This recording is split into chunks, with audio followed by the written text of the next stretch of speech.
offensive attack ng Egypt pagdating sa final half. At tignan natin kung paano makakatulong sa Andre Blatch pagdating sa opensa para sa Gilas, Pilipinas. It is going to be the red shirts of Egypt with possession to open this third quarter of action. Gandang gabi po sa inyo lahat. Magumar John, Coach Ronnie Magsanop at ang buong puwersa ng inyong Sports 5. Naghahatid sa inyo ng ating Gilas versus the World Tune-Up Series. Maghahanda nga para sa opening ng ating kampanya sa World Cup August 30 alas 6 ng hapon live on TV5 ang ating makakalaban Croatia. Ayan na naman yung depensa ng Pilipinas. Ika-10 turnover na yan para sa Egypt. Alapag may tangan ng bola. Kasama niya si De Ocampo, John Dillinger, and Blad. Show some adjustments here from Coach Chot. De Ocampo scoops it inside. Papunta kay Blaj. Nabot ng foul itong si Andre. Kamal ang napituan ng kanyang ikalawa. Ito yung manlalaro kanina pa natin binabanggit na mabilis na big man. That was a well-run play for Andre Blatch to try and free him up close to the basket instead of taking shots away from the basket. He was good for 33 points and 17 rebounds laban sa Angola, a game that we lost 83-74 a couple of days ago. Dillinger misses. Tumatakbo mga Egyptian. Ooh, awkward looking layup pero still effective. Ayan na naman siya, Coach Ronnie, si Rami Ibrahim. 10 points for Rami Ibrahim, 10 points for Jeff Chan, and he has been the biggest thorn sa ating depensa all game long. Alapag yet to hit a 3 in this contest. Iikot nila ang bola.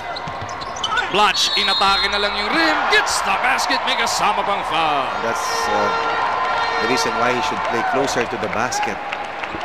His 2 straight fouls na nakuha niya rito kay Katang. That's a nice crossover move. Not away from the basket but towards the basket, and he will have a 3-point play opportunity. 3 points in the game para dito kay Andre Blatch.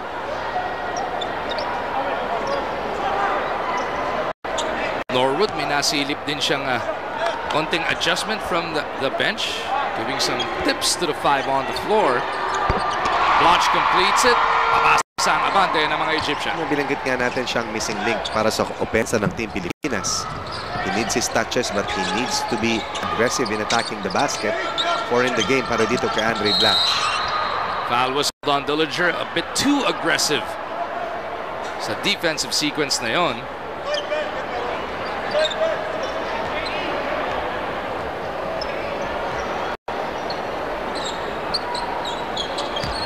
Of course, that is Jared Dillinger. Pero for the sake of everybody we are going to be playing in the Asian Games, yes, that's Larry Fanasher. Baka tinatago natin. Mahabang balbas ni Larry. Nagpabalbas din naman si Larry nung ganyan. Talk and text lang nung second conference. Lahat sila, Balbador no.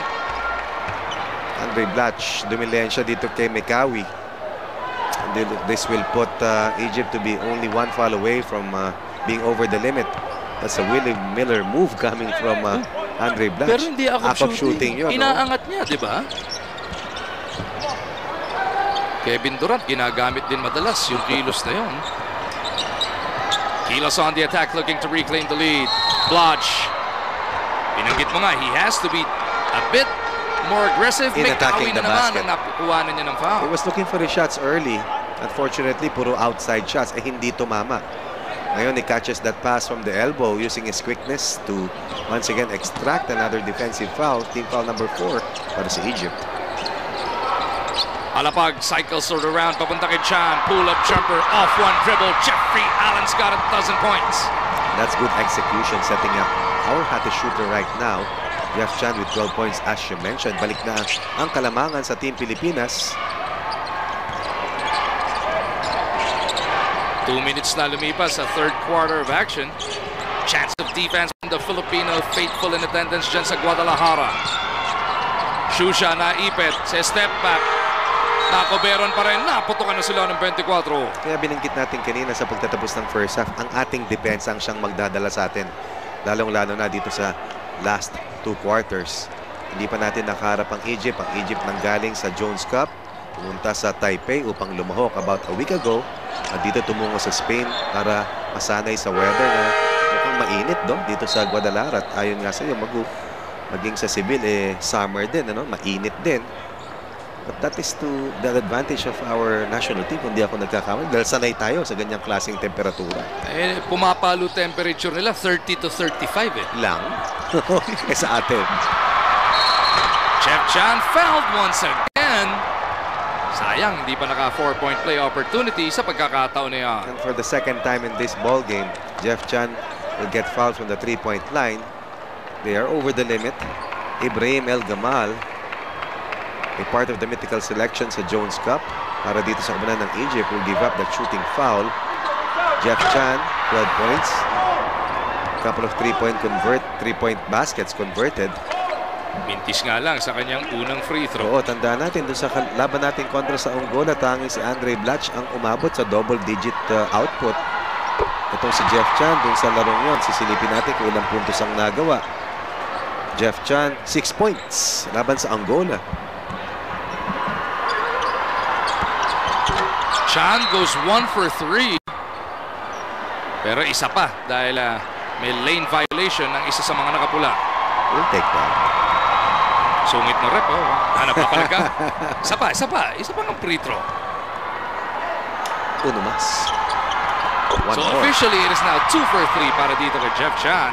Back to the largest lead of the game na na-enjoy ng Gilas Pilipinas. That's correct.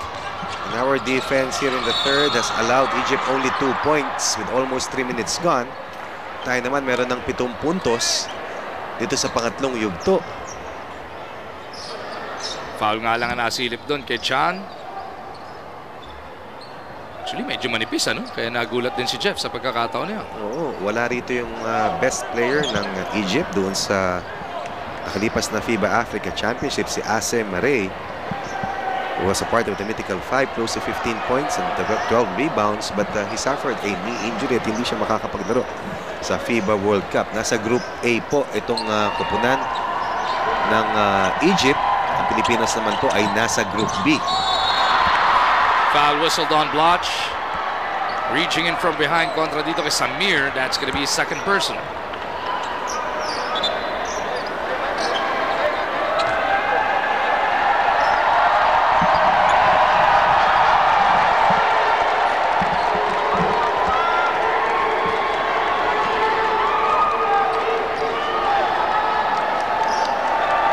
Kahit saang sulok at tumingin sa venue na to, all smiles ang mga Pilipino.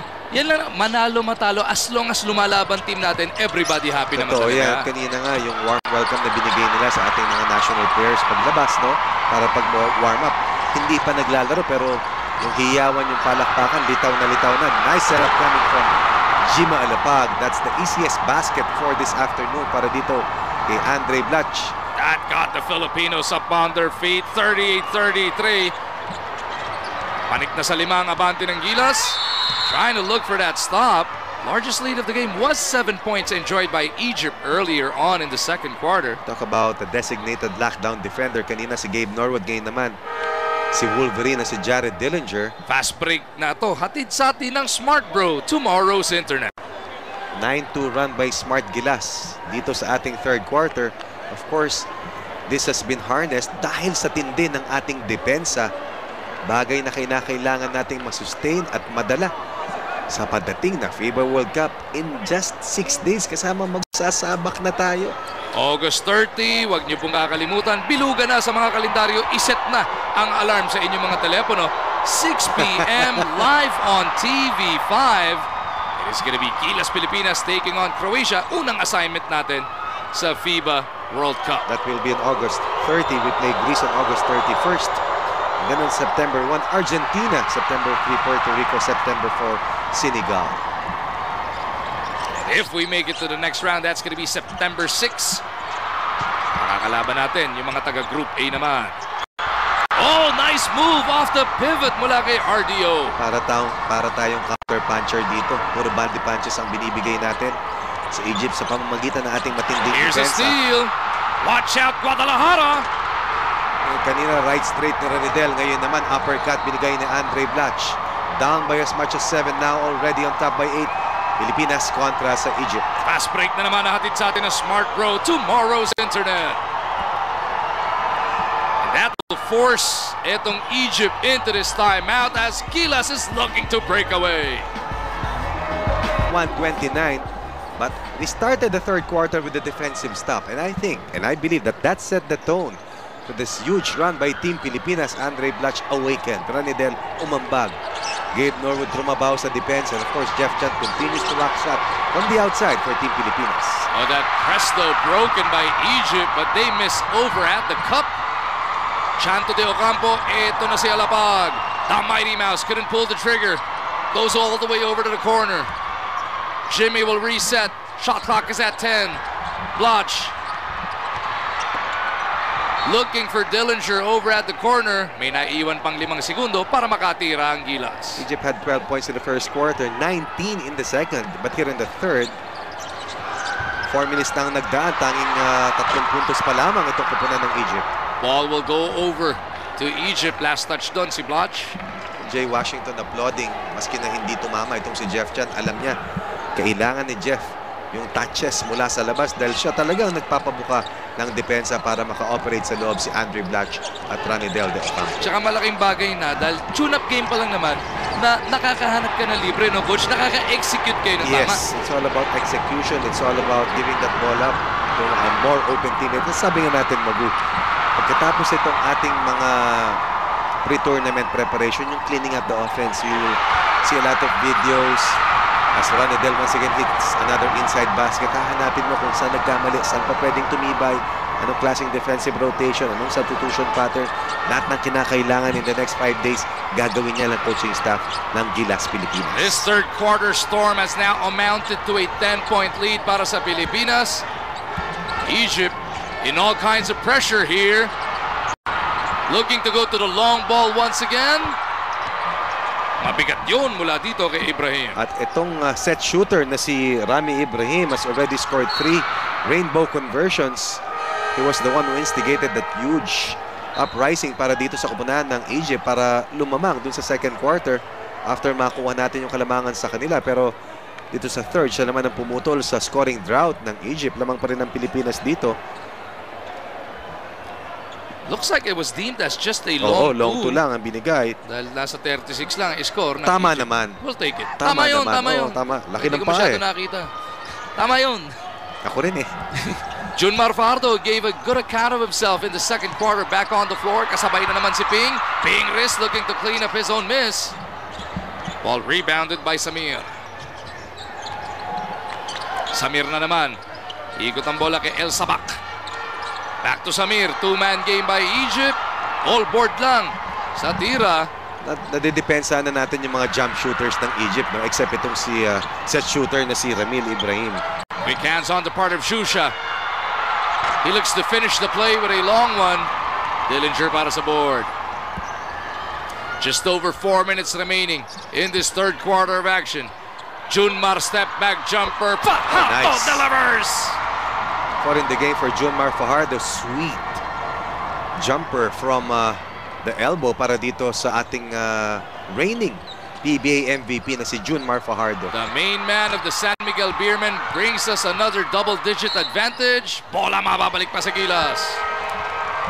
It's all about defense. It's all about making the stops. It's all about raising our defensive intensity. Something that has enabled us to gain more possessions and deflate the confidence level of the Pharaohs, na kung saan yun ang moniker na ibinibigay sa koponan ng Egypt. Paul Dalistan Lee looking to add to the 7-3 run by Gilas Pilipinas. Gets it over to Ping.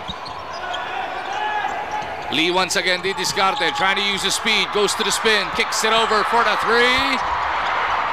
Oh good, malamig pa si Gary David. Ang dambuhala ng Bataan.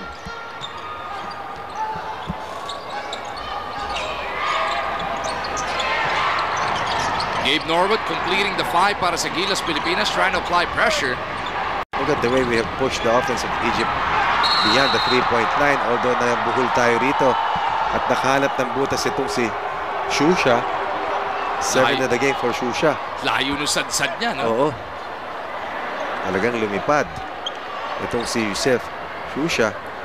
Gary beaten, nag-help out itong si Junmar Fajardo to make sure na walang 3-point play na pagkakataon para dito kay Shusha. 2 shots igagawad. Para dito kay Yusuf Shusha. With almost 7 minutes gone here in the third, only 5 points so far scored by the red shirts, make that 6. Samantala ito kumuna ng Pilipinas, meron ng 17 puntos dito sa third. We scored 11 in the first, 18 in the second, and with over 3 minutes left here in the third, could be the best scoring quarter for Team Pilipinas. 46-38. Gilas up by 8. Norwood tatawid ang bola. David over to Lee. Back over to Gary. Pingris looking for Fajardo underneath. Forced to give it back out. Gary from the elbow. Mintis pa rin yan. Oh, naka-leak out naman sa kabilang dulo. Etong si Kamal. So 4 unanswered mula sa Egypt. Cuts their deficit to 6.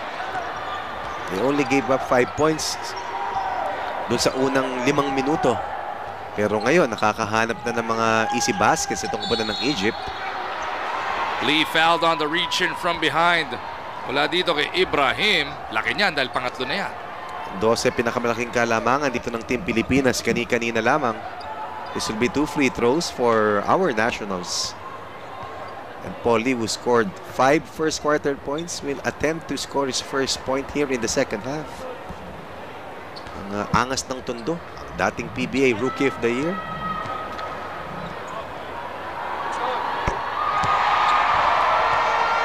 Na pinag-uusapan the last couple of days sa mundo ng Philippine basketball. Oo naman. Naalala ko yung 3 free throws na na-shoot niya, no? Doon sa kinover natin na laro. Naalala mo ba yun? Grabe naman yun. Ang hirap na. Lee misses on that second though. Magkakataon ng Egypt to inch closer. That's a push by Gary. Outside jumper is good para dito kay El Gamal. You gotta stay connected dito kay El Gamal, Ibrahim El Gamal. First 2 points. Make that first points in the second half for El Gamal. Baba na sa 4 ang abante ng Gilas. 3-point conversion yun. Doon ng Egypt. Shot clock not reset. It's down to 9. Norwood's got to go. He goes reverse. Gets the layup and will juke to the line. Difficult conversion coming from Gabe Norwood. Making something out of nothing. And one hinahanap ni Gabe.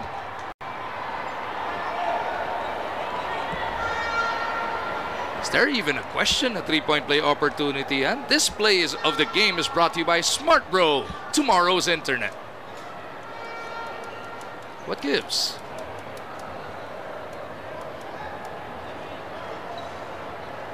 That basket was counted because the score stands right now at 49-43. Basket's good pero yung foul yata kontra sa Gilas.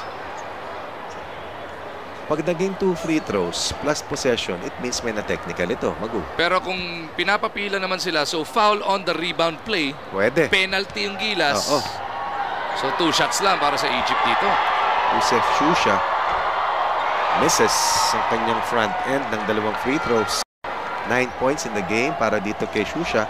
Subalit 4 na personal foul na para kay Gabe Norwood. Paano siya Si Norwood pa yung foul? Tumira siya, di ba? Nalito ko Left-handed reverse, tapos siya yung foul. Kung offensive foul yun, dapat hindi free throws at dapat hindi counted. Naku, sayang. Sumablay na ng 2 pero mabibigyan pa ng 1 itong si Shusha. Confusing times over at Guadalajara. Nahasa na kaya ng ating mga malalaro kanilang Spanish 101, Magu? Medyo matagal na sila dyan. No? ¿Cuántos años tienes? Como estas? Bien también. ¿Dónde vives tú? Yun ang naalala. Ang importante mga where's the bathroom? Ayan. 49-44 is the score. Wala na pong 2 minuto natitira sa ating ikatlong yugto. Gilas Pilipinas sitting on a 5-point lead. Norwood may tangan ng bola. Shusha trying to keep in front of him. Lee looking for the crack in that defense. The fadeaway doesn't drop. June Marister to clean it up. So far we have been able to find the crease in the defense of Team Egypt, lalong-lalo doon sa loob. Meron tayong inside scoring. About 8 points. Interior baskets dito sa ating third quarter. And so far, whistled for another foul. Biggest scoring quarter para sa Pilipinas, a total of 22 points here in the third. Subalit ang ating depensa dito sa third ay bahagyang bumitaw dito sa bandang dulo. Kanina nga binanggit natin tanging 3 puntos o 5 puntos pa lamang Egypt 4-minute and the 30 mark ng third quarter, but since then ay meron na silang nakuwang 8 puntos ulit in the last 2.5 minutes.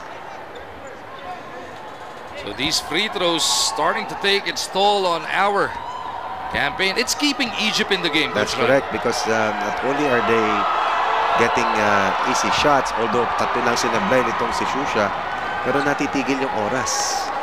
At alam mo naman, sa isang 10-minute quarter, napakabilis dapat ang takbo ng oras pag hindi nape-penalty ang dalawang kupunan. Shusha, mintis na naman. That time around, napaganda pa. Nakikita natin ang coaching staff dito ng Gilas Pilipinas. A while ago, Coach Norman Black, Tab Baldwin is also there. Coach Joey Josh Chico. Reyes is also there. Jong Chico is there. I Team believe manager Ryan Gregorio is there. Team manager Aboy Castro. Aboy Castro. At merong isang specialist sa Spain. Oo, nakalimutan ko yung pangalan na tumutulong din sa ating think tank na tinatawag. Of course, our head coach, Coach Chot Reyes.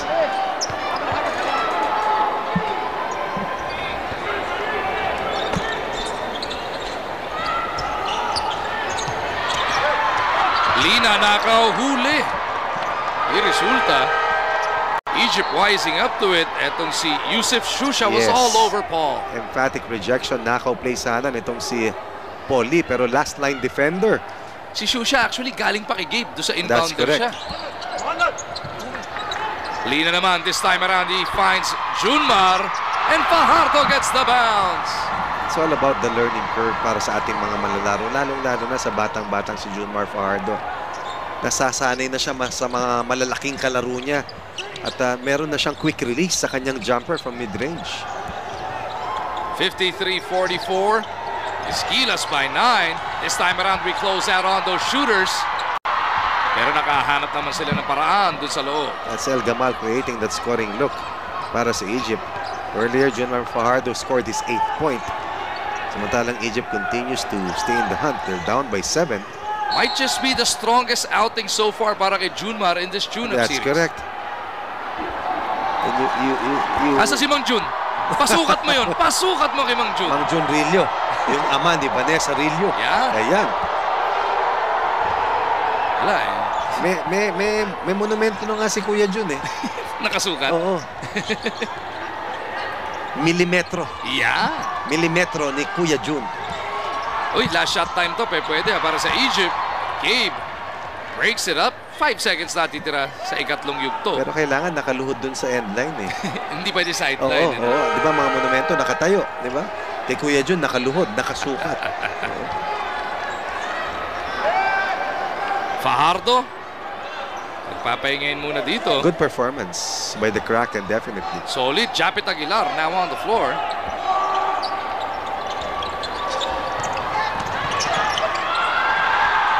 Outside jumper doesn't work para dito sa Egypt. And that'll do it para sa unang 30 minuto ng aksyon. So this third quarter score